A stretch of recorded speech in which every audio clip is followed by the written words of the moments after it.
Hello my friends, this is part 2 in a series of videos on the meaning of the 47 vibration, where I'm sharing the research that I have done just over the past several weeks. This is October 2023, in a follow-up study to research that was done by Kenneth Assemi in 2022. Building upon his research, we are now getting more refined understanding of exactly what 47 vibration means.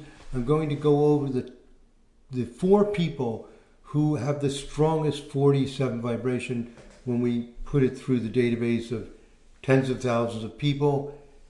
The strongest 47 vibration in the entire database of people that have AA birth data, means from birth certificate or birth record, and that we have some biographical information for, is a fellow named Merill Connelly.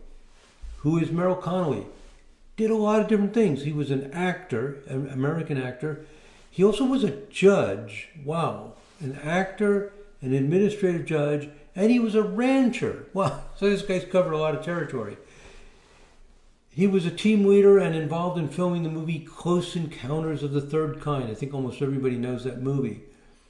Now, the movie Close Encounters of the Third Kind juxtaposes the culture of everyday people. We have these suburban people living their lives, and this one fellow, he's married, he has, if I remember right, 2 kids, and he sees this spaceship, this UFO, this thing from outer space, and it just blows his mind. And then as the story advances, and he's like, what the heck is going on here? At the very end of the movie, we find out that this, I guess it's a government agencies, they know about this UFO and they're communicating with it. We have this juxtaposition of 2 very, very different cultures. The culture of everyday people living their lives, and then this totally wild thing going on that nobody knows about, or almost nobody knows about. This is what 47 vibration thrives on, is interested in. That, the existential fact that we have our groups, our clubs, our cultures, our neighborhoods, our country, that define our way of life, define the stories of our lives that we engage in.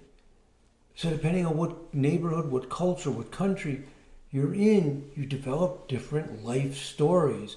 And then how those different life stories interact. And boy, Close Encounters of the Third Kind tells you some really funny, simultaneously funny and serious and thought-provoking possible interactions of what happens when one subgroup finds out about another subgroup and what can go on. That's the essence of 47 vibration. So we draw things into our lives that resonate with us. We get excited about things. We engage in things that connect with us. We both attract it. Then upon attracting it, we become interested in it. We engage in it. So one of the most notable things that Merill Connelly did in his life in and around the theater was filming that movie. Not a surprise. So people can get engaged with a particular activity for various reasons. But we're going to see that 47 vibration theme of the interaction of different cultures, of different lifestyles, of people in different groups, and what happens when they interact with all of the top 47 vibe people. And now when we look at the 47 vibe chart of Merill Connelly, let's see exactly what planets are involved. So here is his birth chart. And let's jump right over to his 47 vibe and look at that enormous stellium. This is why he's number 1 in the database. Venus, Neptune, Saturn, Moon, Mercury, Uranus. Moon, Mercury, and Uranus are within 1 degree. 3 planets within 1 degree. Saturn's only 3 degrees away from Moon, Mercury, Uranus. Neptune's another 3 degrees. Venus another 5 degrees. Wow. Enormously powerful pattern. So let's go back to our PowerPoint and let's see what we say about this. I've made some notes. We've got a Venus, Neptune, Saturn, and then I put the Moon, Mercury, Uranus in parentheses. that's an indication to me that they're very tightly connected. So that's the planets, Venus, Neptune, Saturn, and then the Moon, Mercury, Uranus. When we have so many planets close together, we get reinforcing midpoint structures. And look at these with 6 minutes, 18 minutes, 39 minutes. Saturn is at the midpoint of Moon, Neptune, Mercury, Neptune, Uranus, Neptune. All three of those very tight. What does it mean? Saturn's the focus. A sincerity to uplift, Uranus, Neptune, learn. That would be Mercury, Neptune. Mercury, Neptune is fascinated by learning, and inspire. So uplifting, learning, inspiring. You have Mercury at Moon, Uranus with a 9-minute orb. And it's also at the Mars-Jupiter midpoint with a 6-minute orb. Very, very strong. Moon, Mercury, Uranus. Any combination of those. Also, we have the Mercury, Mars, Jupiter. Quickness, spontaneity, responsiveness. And then a little bit weaker, or quite a bit weaker, at about 1 degree, we have Moon at the Mercury-Uranus midpoint and the Saturn-Uranus midpoint. You see what I do here in this notation is the planets that are conjunct, I put them in parentheses. So this means Moon is at Mercury-Uranus midpoint and Saturn-Uranus midpoint, giving this out-of-the-box responsiveness with Saturn-Uranus. So his freedom to do so many things, be a freewheeling person, pursuing different modalities and experiences in the 47 vibe areas of filming and acting, and being a judge. Remember we said in part 1 the kinds of activities 47 vibe people are inclined to, and we see several of them here. They're expressions of this 47 vibe configuration. He's very quick, he's very clever, he's very progressive. We've got the Saturn-Uranus, the Mercury-Uranus, the Moon-Mercury-Uranus, the broad-mindedness. He's got Mercury at Mars-Jupiter midpoint, the sincerity to uplift. He does things that are of fundamental importance, that have something to say. So all of these qualities coming out in his life. Okay, so 47 vibe is, we can see the 47 vibe themes in his life, and that will be true for all 4 of them. Second strongest vibe, person with the second strongest 47 vibe, and this fellow, Matteo Renzi, he also showed up in the research as one of the strongest when Kenneth did his research in 2022. He was the Prime Minister of Italy. He was also the mayor of, what was it? Can't remember now. Anyway, he's the mayor of a major city in Italy, went on to become Prime Minister. And let's look at his 47 vibe.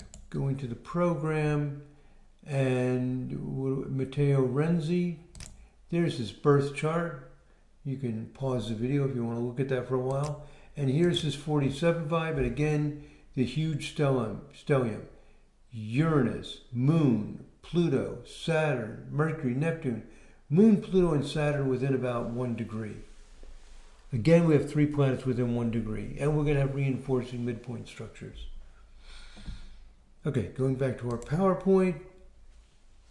There it is, the Uranus, and again, I put these 3 in parentheses to indicate they're very tightly conjunct. Uranus, the Moon, Pluto, Saturn, and then the Mercury, Neptune. And Saturn is conjunct Pluto with a 3-minute orb. So the Pluto-Saturn energy is very strong.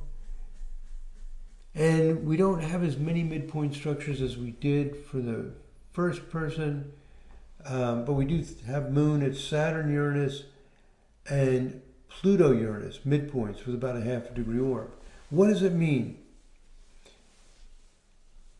The Moon conjunct Saturn-Pluto, those 3 within 1 degree, and the Saturn-Pluto almost exact. So it's Moon with the Pluto-Saturn. Extremely strong. Strip away the cultural, historical impediments to a healthy, diverse society. Saturn, Pluto, strip away. Moon, the history, the old habits. Strip them down. Get rid of everything that's not fundamental.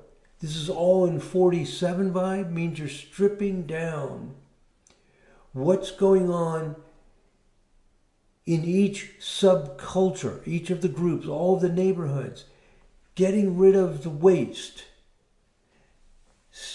finding out what's really fundamental and important in these subgroups so that they can share something real, valuable, and essential. Get rid of the corruption, get rid of the waste, get rid of all of the distractions, and get down to what really is fundamental, what are the real issues, and get people empowered, empower each of these subcultures. And with the strong Uranus involved here, we've got Moon at Uranus-Pluto midpoint, for example. What we're looking at is an emphasis on change, an emphasis where change is necessary, even if it is disruptive. I mean, you have Saturn, Uranus, and Uranus-Pluto. You've got, that's Moon at Saturn, Uranus midpoint. Saturn, Uranus is the most disruptive, potentially disruptive planetary pair you can have, and the Moon is at that midpoint. This means we're going to have to do some throwing out. We're going to just throw out some of the old stuff, right? Moon is the old stuff. Saturn, Uranus means I've had it, man. We're going to throw it out. What old stuff? The old stuff that's keeping back the subcultures. You're going to have the working people. You're going to have the university people. You're going to have the medical people. You're going to have the police people, the fire department people, all these groups working in different ways. The people with shops and all these different things. The technology sectors, people living different lives with different involvement. Farmers having very different life from people who are doing administrative work like insurance companies, things like that. All of these groups, we're going to have to get rid of the waste. We're going to have to get rid of the things that are unnecessary, strip it down so people can get back to the basics, fix the things that are really important. And Moon at Saturn, Uranus, we're going to just throw the old way out when necessary. So that extreme Moon with Saturn and Pluto strip away the cultural, historical impediments to a healthy, diverse society. And with Uranus, the change that's necessary. So here's a quote from Wikipedia.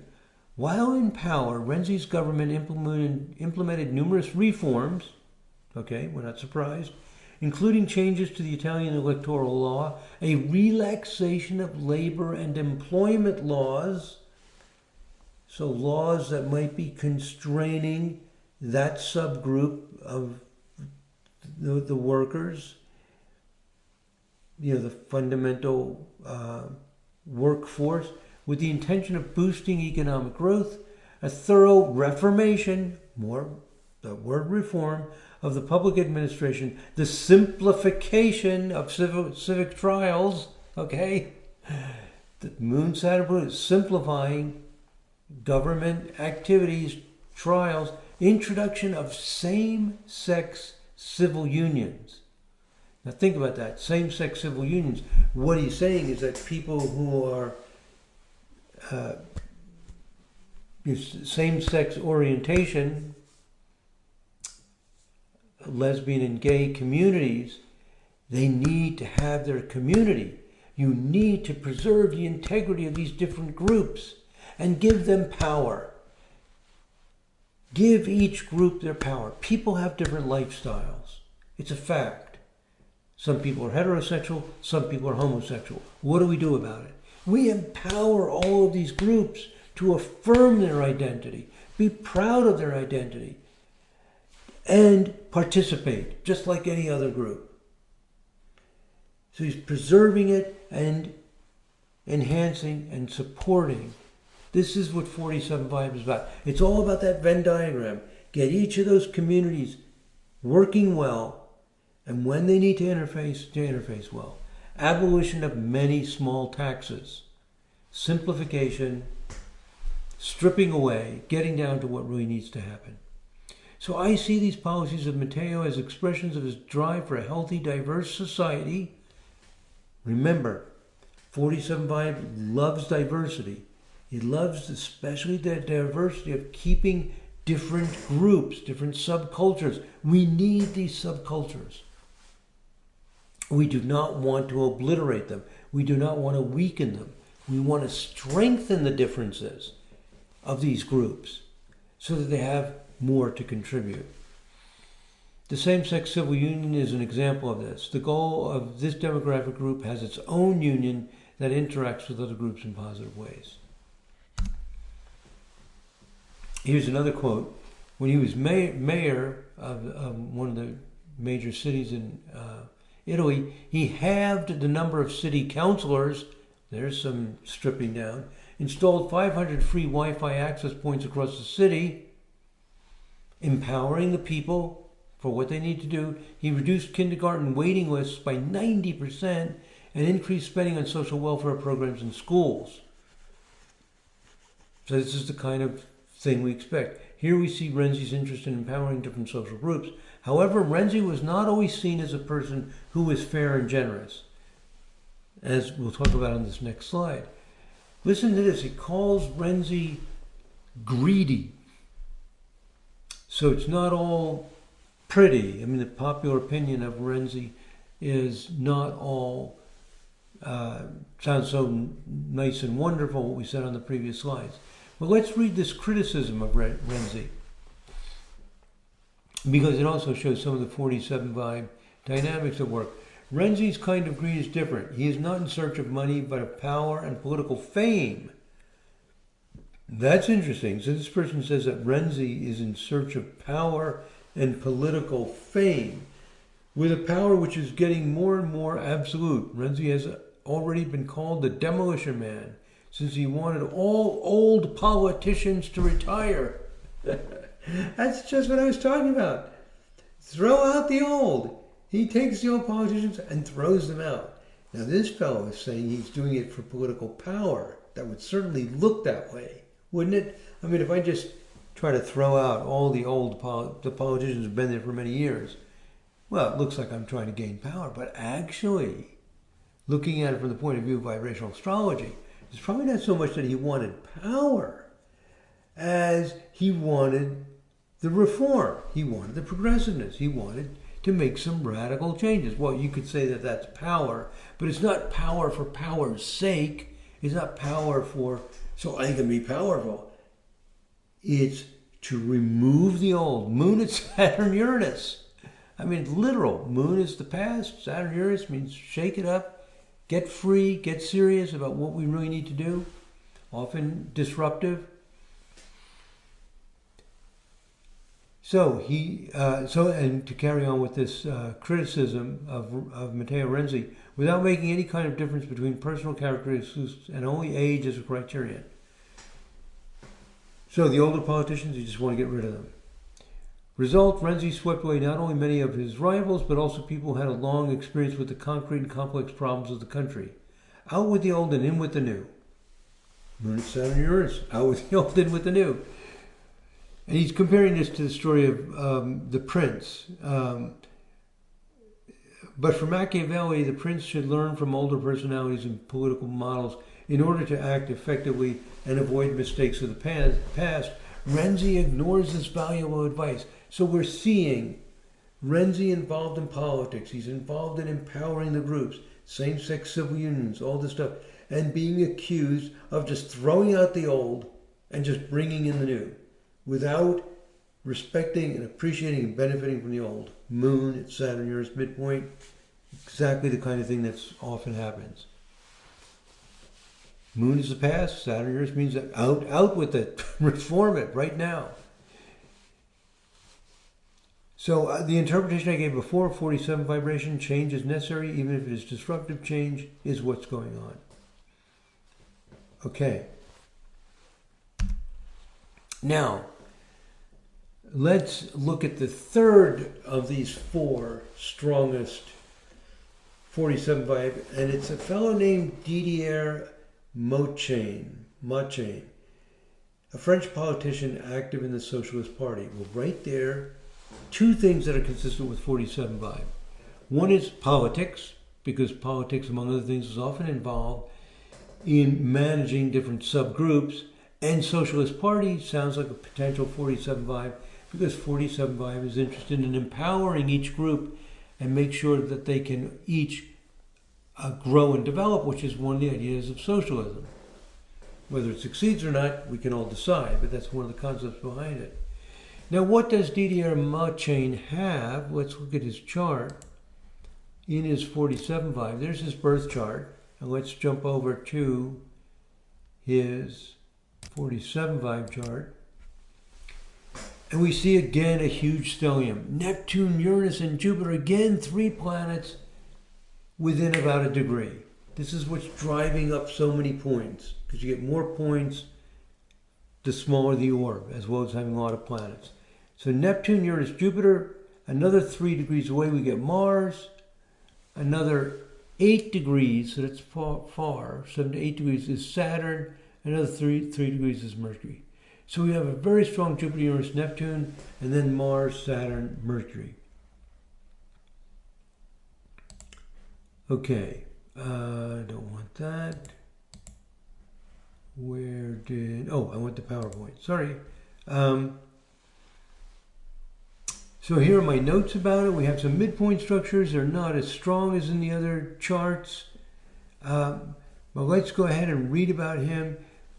Who was Didier Motchane? He was one of the founders of the Center for Studies, Research, and Socialist Education, called CERES for short. Okay, it's already starting to sound 47 vibes, socialist education. 47 vibe wants to empower each group. Sometimes socialism or free enterprise can be attractive depending on how the person sees things. But what you see is the 47 vibe doesn't tell us whether the person is going to be socialist or free enterprise, what philosophy they have. What it's going to tell us is that it's important to them. It's important to them how each group is able to develop, evolve, grow, be productive, and have meaningful lives. 47 vibe is about the stories of our lives. Are they meaningful? Are we alive? Are we engaged? And things like the economic system have a big effect on that. So interest in economic systems, political systems, is common with 47 vibe. So to read about this institute called CERES, I've got a quote here from Wikipedia article about it. CERES promotes a policy of national independence based on recovered popular sovereignty and a strategic alliance with European left forces, particularly Euro-Mediterranean, against the deployment of American imperialism. There we see the 47 vibe emphasis, that we need to empower the groups and not have some imperialist power over it. And in this case, seeing America as imperialist. Now, one person with strong 47 vibe will decide one thing, one will decide another thing, but what they all have in common is protecting the integrity of all of these groups, large and small. Any form of imperialism is a huge problem for 47 vibe, because it does not allow the individual groups to thrive and develop their own identity. It tries to put a rubber stamp, imperial, whatever the global, larger, nationwide vision is. It's going to try to subsume it. It's going to try to conquer and convert people into this new way. Exactly the wrong thing to do, because according to 47 vibe, because 47 vibe believes that having different subgroups that are different is part of nature. That's the way it's supposed to be. We're not supposed to make everybody the same. Okay, our last one of the 4 people is Percy Gibson, a Peruvian film producer and actor. I put in yellow highlight, key words, producer, actor. These are areas 47 vibe often goes into, especially producing, directing, filming, more than acting, but he does act as well. He's the husband of famous actress Joan Collins. Joan Collins is 32 years older than him. She does look young for her age, but here, that's an interesting thing, the big age difference in their marriage.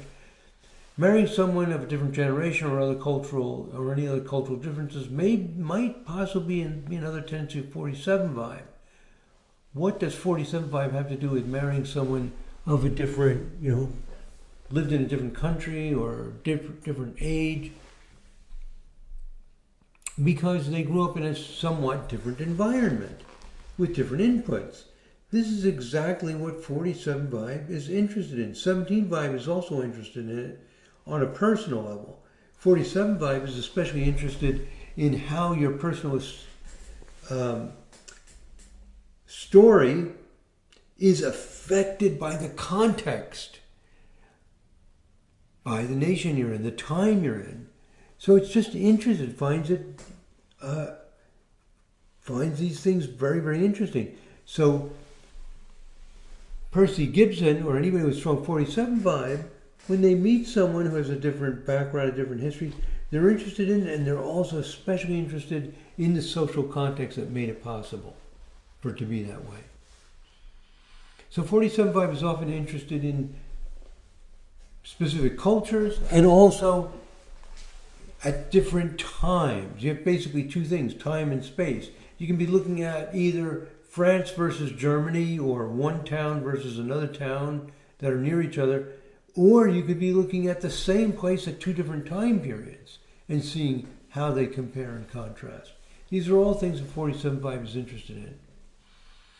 Now I would like to do look at the 47 Vibe between Joan Collins and Percy Gibson, but unfortunately we don't have a recorded time of birth, so we can't do that quite as accurate as we would like to.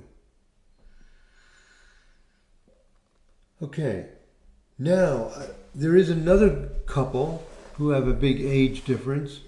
They only dated for a short time, but they both have AA data, and that's Leonardo DiCaprio, and he was, for a short time, maybe 6 months or so, as far as people can tell, he was dating, I guess it's pronounced Gigi Hadid.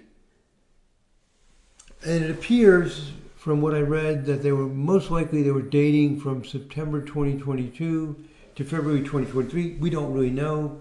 They didn't publicly announce it, all the details of their relationship. Might have been longer than that, probably not a whole lot shorter than that, because it was pretty well documented that they did have a close relationship for at least those few months.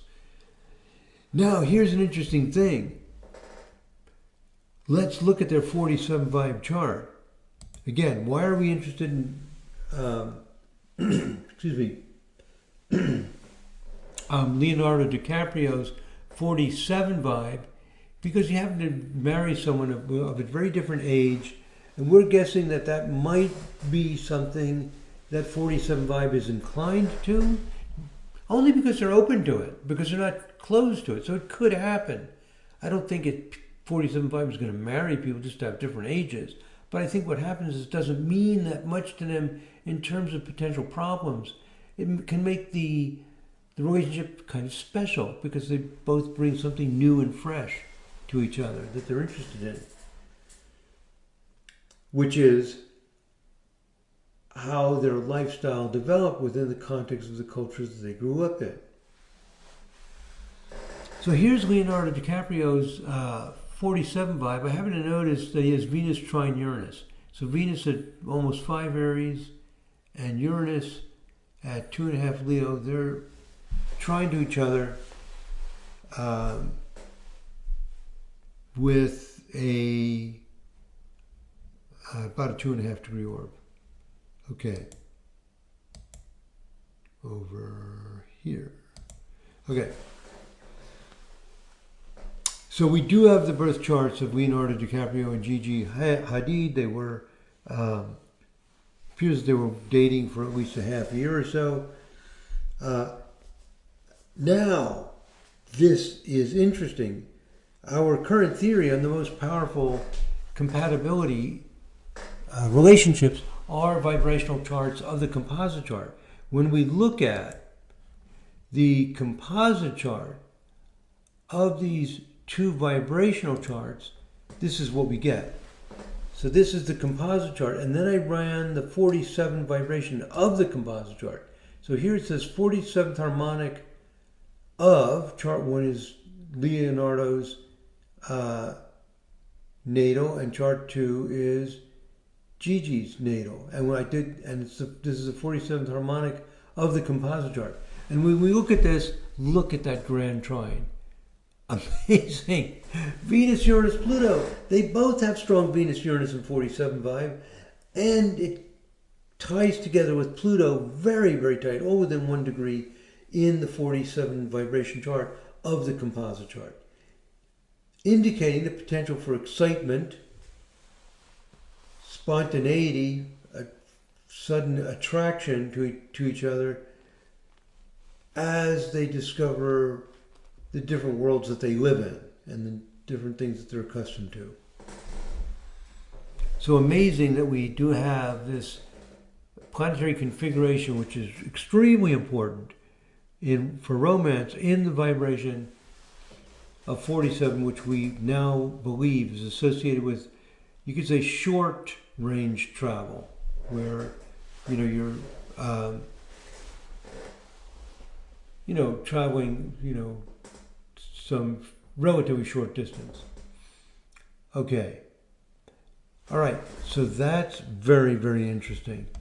Go back to our PowerPoint. Sorry, not that. Our PowerPoint here. So that's it. Those are the 4 people we wanted to look at. We're at a half hour, so this is perfect timing. So some conclusions. The initial research done on 47 Vibe by Kenneth showed that 47 Vibe is inclined to hidden stories. This research indicates that hidden stories are the result of the 47 vibration interest in bringing the 47 Vibe motivation of bringing an interest in preserving the integrity of subgroups, cultures, associations, neighborhoods, and countries, and having these groups of people coexist in a healthy way and interact in positive ways when needed. Those are the 2 key things about 47 Vibe. Enhance, improve, support the groups. You want those groups that have their own integrity, their own history. You want them to maintain that integrity, to be productive, to be dynamic, to be very active. And when the groups interact with each other, for that interaction to be positive. Hidden stories are almost always involved because the separate groups, by definition, do not know everything. They're separate groups. They don't know everything about each other. And as they build their individual integrity and relationships to other groups, unknown things about the cultures and the relationship to each other are exposed. Okay, I think that's it. Last thing I want to do is just thank you if you're a member. Thank you if you're a subscriber. And if you're not a member, would like to be a member, just click on the join button that you see on my YouTube page. If you don't see the join button, you're probably using a Mac and using the YouTube app. If you want to join, there's a buggy thing in that YouTube app that it doesn't show the join button. Very strange little bug. So what you can do is you can go in your browser, instead of using the YouTube app, just open up Safari or Chrome or whatever browser you like to use. Go to my YouTube channel. You can go to YouTube, type in my name. It'll show it to you, the channel. And then you'll see the option near the bottom to become a member, and just select that. You'll be added in. So that's it. Yes, indeed, that's it. So thank you very much for listening, my friends. God bless. Namaste.